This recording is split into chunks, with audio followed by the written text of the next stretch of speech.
नमस्कार दोस्तों। आज की इस वीडियो में हम एक ऐसे डिफेंस स्टॉक पर बात करने वाले हैं जिसे लेकर मार्केट में काफ़ी डिस्कशन चल रही है। हम बात करेंगे भारत डायनामिक्स लिमिटेड यानी बीडीएल के बारे में। सबसे पहले एक बात बिल्कुल क्लियर कर लेते हैं कि यह वीडियो किसी भी तरह का बाय या सेल एडवाइस नहीं है। यह एक एजुकेशन एनालिसिस है ताकि आप कंपनी का business number, valuation, sector, situation और चार्ट सब कुछ क्लियर तरीके से समझ सकें। आज मार्केट में सबसे बड़ी प्रॉब्लम नॉलेज की कमी नहीं है बल्कि नॉइस की ज़्यादा है। हर तरफ हेडलाइन है, डिफेंस बजट बढ़ा है, डिफेंस स्टॉक भागे, फिर करेक्शन आया। ऐसे माहौल में सही डिसीजन वही ले सकता है जो शोर से हटकर फैक्ट्स को देखे। इसलिए इस वीडियो में हम धीरे धीरे सिंपल लैंग्वेज में बीडीएल को समझने की कोशिश करेंगे। भारत डायनामिक्स लिमिटेड एक गवर्नमेंट ऑफ इंडिया की कंपनी है जो डिफेंस सेक्टर में काम करती है। कंपनी का मेन बिजनेस है मिसाइल्स और डिफेंस इक्विपमेंट बनाना। इसमें सरफेस टू एयर मिसाइल से एयर टू एयर मिसाइल से और एंटी टैंक मिसाइल शामिल है। सिंपल लैंग्वेज में कहे तो बीडीएल का पूरा बिजनेस गवर्नमेंट ऑर्डर पर डिपेंड करता है। अब अगर करंट शेयर प्राइस की बात करें तो बीडीएल का शेयर लगभग 1329 रुपये के आसपास क्लोज हो चुका है। इसका 52 वीक हाई करीब 2097 रुपये का है और लो लगभग 907 रुपये का रहा है। कंपनी का मार्केट कैप करीब 47,000 करोड़ रुपए रहा है, जो इसे एक strong mid to large cap PSC बनाता है।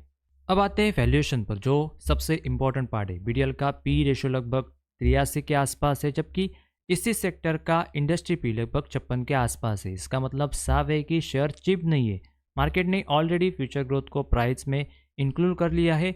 आगे चलकर ग्रोथ एक्सपेक्टेशन पूरी नहीं हुई तो स्टॉक में करेक्शन रिस्क भी बना रहता है।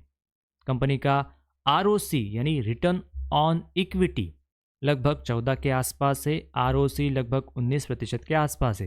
ये नंबर्स डिसेंट है, लेकिन जब वैल्यूएशन हाई हो तो इन्वेस्टर को एक्सपेक्टेशन भी रियलिस्टिक रखनी चाहिए। एक पॉजिटिव पॉइंट यह है कि बीडीएल लगभग डेट फ्री कंपनी है। टोटल डेट सिर्फ लगभग 1.24 करोड़ है, जो प्रैक्टिकली नेग्लिजिबल है। इसका मतलब बैलेंस शीट काफ़ी स्ट्रांग दिखती है। अब डिविडेंड की बात करते हैं।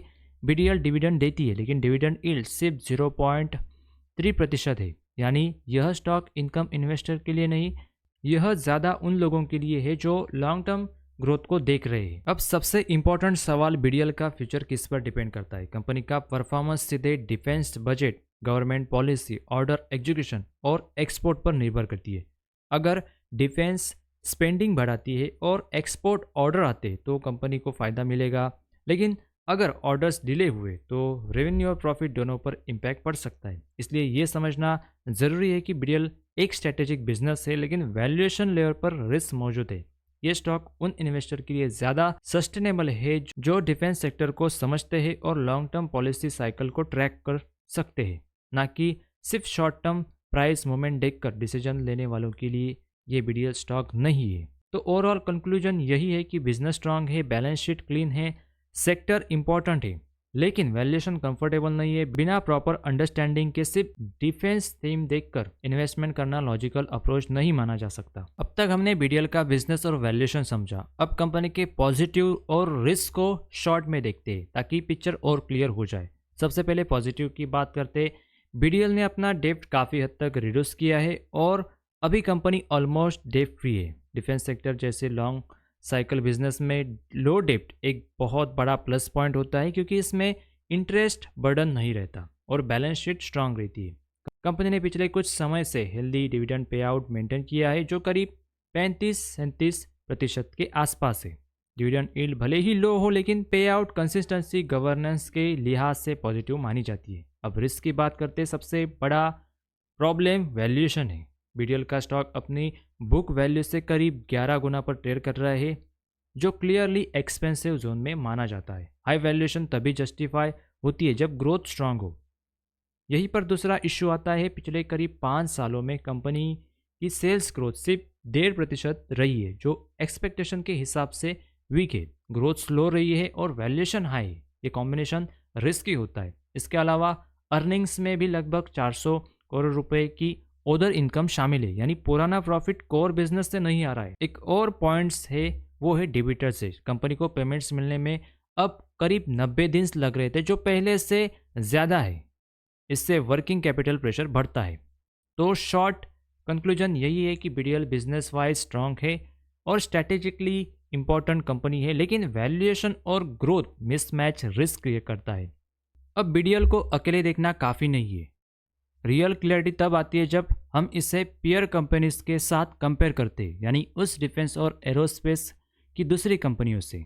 अगर पीयर्स की वैल्यूएशन देखें तो एचएल यानी हिंदुस्तान एरोनॉटिक्स लगभग 33 के पी पर ट्रेड कर रहा है। भारत इलेक्ट्रॉनिक्स का पी करीब 53 के आसपास है। गार्डन रिच, शिप बिल्डर्स और जैन टेक्नोलॉजी जैसे स्टॉक 40-45 के आसपास ट्रेड कर रहे हैं। सेक्टर का मीडियन पी लगभग 54 के आसपास है। अब इसी कॉन्टेक्स्ट में बीडीएल को रखें। बीडीएल का पी करीब 83 है, जो ऑलमोस्ट सभी मेजर पीयर से काफ़ी ज़्यादा है। सिंपल लैंग्वेज में कहे तो वैल्यूएशन के लेवल पर बीडीएल सबसे ज़्यादा एक्सपेंसिव डिफेंस पीएसयू में से एक है। मार्केट कैप की बात करें तो एचएल और बीईएल साइज में कहीं ज़्यादा बड़े हैं। उनका एग्जीक्यूशन ट्रैक रिकॉर्ड भी स्ट्रॉन्गर है। इसके बावजूद उनकी वैल्यूएशन बीडीएल से लोअर है। ये पॉइंट इग्नोर नहीं किया जा सकता। 52 वीक हाई और लो भी वॉलेटिलिटी दिखाते हैं।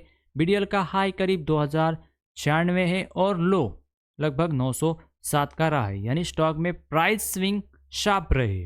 पीयर कंपैरिजन ये बताता है कि एक्सपेक्टेशन और रिस्क दोनों हाई है। अब ज़रा बीडीएल का शेयर होल्डिंग पैटर्न समझते हैं, क्योंकि ये बताता है कि कंपनी में किस टाइप के इन्वेस्टर का कॉन्फिडेंस है। सबसे पहले प्रमोटर्स की बात करते हैं। बीडीएल में मेन प्रमोटर्स यानी गवर्नमेंट ऑफ इंडिया की होल्डिंग लगभग 74 यानी 75% के आसपास कंसिस्टेंटली बनी हुई है। कई क्वार्टर्स में से इनका कोई मेजर चेंज नहीं दिखता। इसका मतलब गवर्नमेंट का कंट्रोल स्ट्रांग है और कंपनी स्ट्रैटेजिक इंपॉर्टेंट वाली पीएसयू है। स्टेबिलिटी के पॉइंट ऑफ व्यू से ये बहुत पॉजिटिव पॉइंट है। अब आते हैं एफआई यानी फॉरेन इन्वेस्टर की तरफ, यानी फॉरेन इन्वेस्टर की होल्डिंग कितनी है। तो एफआईएस की होल्डिंग लगभग 2 से 3.5% के बीच में घूमती रहती है। कोई स्ट्रांग एक्यूमुलेशन ट्रेंड नहीं दिखाता। मतलब फॉरेन इन्वेस्टर थोड़े से कॉशियस है। शायद वैल्यूएशन या ग्रोथ विजिबिलिटी को लेकर उनको प्रॉब्लम हो गई होगी, शायद इसलिए वो कॉशियस है। डीआई यानी डोमेस्टिक इंश्योरेंस की बात करें तो उनका ट्रेंड ज़्यादा इंपॉर्टेंट है। डीआईएस की होल्डिंग पहले 14% के आसपास थी, जो गिरकर एक टाइम 8 से 9% तक आ गई थी और बाद में थोड़ा रिकवर भी हुई है। ये इंडिकेट करता है कि इंस्टीट्यूशन ने पहले प्रॉफिट बुकिंग की और अब लिमिटेड इंटरेस्ट वापस दिखा रही है। अब पब्लिक शेयर होल्डिंग देखते हैं। पब्लिक होल्डिंग टाइम के साथ बढ़ रही है और अब लगभग 11 से 13% के रेंज में रहती है। इसका मतलब ये है कि रिटेल पार्टिसिपेशन इंक्रीज हुई है, स्पेशली जब स्टॉक ने स्ट्रॉन्ग रन दिया था। एक और इंटरेस्टिंग डाटा पॉइंट है numbers of share holder. Share holder की संख्या लगभग 1.6 लाख से बढ़कर 5.5 लाख के ऊपर पहुंच चुकी है। ये साफ दिखाता है कि रिसेंटली रैली में काफ़ी रिटेल इन्वेस्टर एंट्री कर चुके हैं। अब दोस्तों, हाल ही में डिफेंस स्टॉक के सामने एक रियल टेस्ट ऑफ नर्वसनेस देखने को मिल रहा है। यूनियन बजट में सरकार ने डिफेंस कैपेक्स को लगभग 22% बढ़ाया है, जो ऑन पेपर एक स्ट्रॉन्ग पॉजिटिव सिग्नल देता है। नॉर्मली ऐसा कैपेक्स इंक्रीज डिफेंस कंपनीज के लिए ग्रोथ का रास्ता खोलता है, लेकिन यहाँ पर ट्विस्ट ये है कि डिफेंस स्टॉक पहले ही वैल्यूएशन काफ़ी ऊंचे है, वैल्यूएशन लेवल पर ट्रेड कर रहे हैं। मार्केट ने कैपेक्स इंक्रीज की उम्मीद पहले ही प्राइस में जोड़ ली थी, इसलिए बजट के बाद इमीडिएटली रैली की जगह वॉलेटिलिटी देखने को मिल रही है।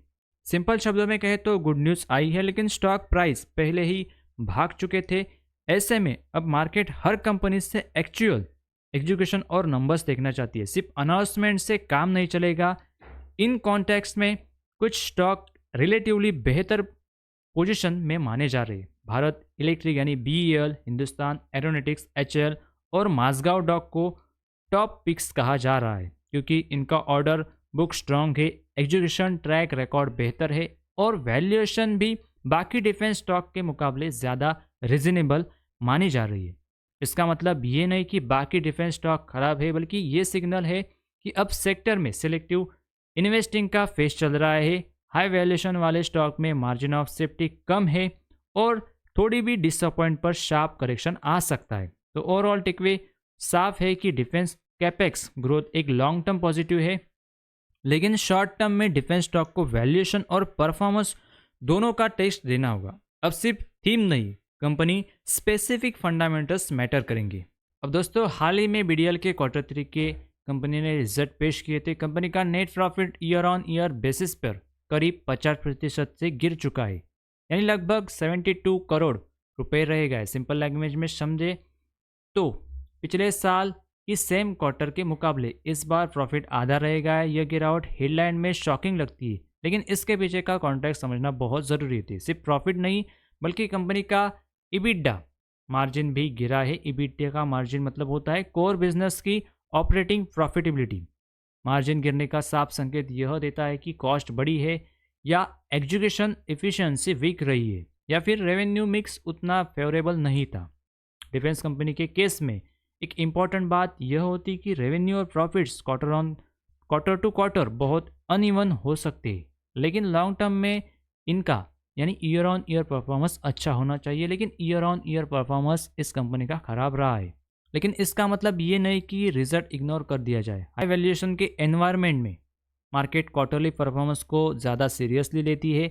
जब प्रॉफिट और मार्जिन दोनों प्रेशर में आते हैं तो स्टॉक प्राइस पर भी प्रेशर आना नेचुरल रहता है। फंडामेंटल्स देखने के बाद चार्ट को समझना भी ज़रूरी है, क्योंकि प्राइस एक्शन हमें मार्केट का रियल मूड बताता है। यह वीकली चार्ट है, यानी लॉन्ग टर्म पिक्चर दिखाता है। सबसे पहले ट्रेंड समझते। बीडीएल ने 2023-24 में स्ट्रांग अप ट्रेंड दिया था, जहां प्राइस लगातार ऊपर जाता रहा। इसी फेज में स्टॉक 2000 के ऊपर तक चला गया था, लेकिन वहां सेलिंग प्रेशर आ गया और उसके बाद करेक्शन शुरू हुआ। अब इंपॉर्टेंट लेवल्स देखते हैं। चार्ट में जो 1646 का लेवल दिख रहा है वो पहले स्ट्रांग सपोर्ट था, लेकिन अब प्राइस उसके नीचे सस्टेन कर रहा है। जब सपोर्ट टूट जाता है तो वही लेवल आगे चलकर रेजिस्टेंस बन जाता है। दोस्तों इसके नीचे लेवल देखेंगे तो 1431 से 1311 का जो जोन है वो एक सपोर्ट की तरह काम कर सकता है, क्योंकि यहाँ से उसने ब्रेकआउट दिया था, ऊपर चला गया था। यहाँ एक एम पैटर्न बनाया, उसने लगातार नीचे आया, इसके बाद कंसोलिडेशन फेज में चला गया, ऊपर चला गया, फिर से 1431 का लेवल टेस्ट किया, फिर से ऊपर चला गया। लोगों को लगा कि चलो अब ऊपर जाएगा, ऊपर से फिर से नीचे आया। यहाँ उन्होंने जिन्होंने बाय किया था उनको उनका एसएल लेके फिर से ऊपर गया, यानी जिन्होंने इधर एसएल लगाया था उनका एसएल फिर से कट गया, फिर ऊपर गया, फिर नीचे आया। आज उसने 1311 के भी नीचे जाके जो लोगों का एसएल था वो खा के ऊपर चला गया। अगर ये रेड कैंडल यहाँ बनती है तो स्टॉक अपने 200 ईएमए के पास आएगा, जो कि इसका लेवल बन रहा है 1047 के आसपास। यानी ट्रेड अभी भी बेरिश का साइड में बना हुआ है, क्योंकि ये देखेंगे तो नया लो लगातार नीचे चला जा रहा है। यानी डिफेंस का ये स्टॉक बीडीएल लगातार बेरिश ट्रेंड में अभी भी ट्रेड कर रहा है। अब दोस्तों इस वीडियो को समराइज करें। जो सुबह से लगभग 10% के आसपास की जो गिरावट आई थी 9:15 से लगभग जो लो लगाया, लगभग 10% के आसपास गिरावट आई। इसके पीछे लगभग 4 वजह है। सबसे पहली वजह यह है कि भारत डायनेमिक यानी बीडीएल का स्टॉक अभी हाई वैल्यूएशन पर ट्रेड कर रहा है, अपने इंडस्ट्री के पी से लगभग ऊपर ट्रेड कर रहा है, यानी वैल्यूएशन इसका हाई है, अभी चीप नहीं है। दूसरी वजह यह है कि जो हमारा बजट हुआ उसमें डिफेंस के लिए जो कैपेक्स अलोकेशन किया है, लेकिन फाइनेंस मिनिस्टर ने इस बार डिफेंस सेक्टर पर फोकस नहीं था। इसकी वजह से लोगों को जो लग रहा था कि इस बार बजट में डिफेंस के लिए कुछ बहुत बड़ा होने वाला था, लेकिन इस बार कुछ ऐसा नहीं हुआ। इस वजह से भी गिरावट देखने को मिली है। और तीसरी वजह यह है कि इसका टेक्निकल एनालिसिस यानी इसका प्राइस एक्शन बोल रहा है कि ट्रेंड अभी भी नीचे की तरफ यानी बेरिश की साइड में चल रहा है। और चौथी वजह यह है कि हाल ही में इसके क्वार्टर 3 के रिजल्ट यानी नंबर्स आए थे, और क्वार्टर 3 के नंबर्स में ईयर ऑन ईयर जो प्रॉफिट था वो लगभग 50% से नीचे गिर चुका था। यानी 50% की गिरावट क्वार्टर 3 के रिजल्ट में सालाना आधार पर गिरी थी।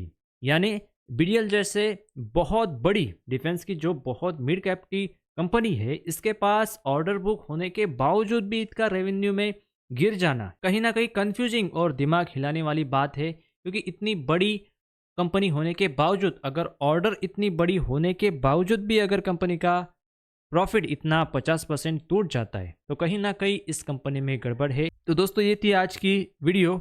आई होप आपको ये वीडियो कुछ इन्फॉर्मेटिव वैल्यूएबल लगे। चैनल को सब्सक्राइब, वीडियो को लाइक और अपने दोस्तों के साथ शेयर करें ताकि यह जानकारी ज़्यादा से ज़्यादा लोगों तक पहुँच सके। मिलते हैं किसी नेक्स्ट अपडेट के साथ, तब तक के लिए धन्यवाद।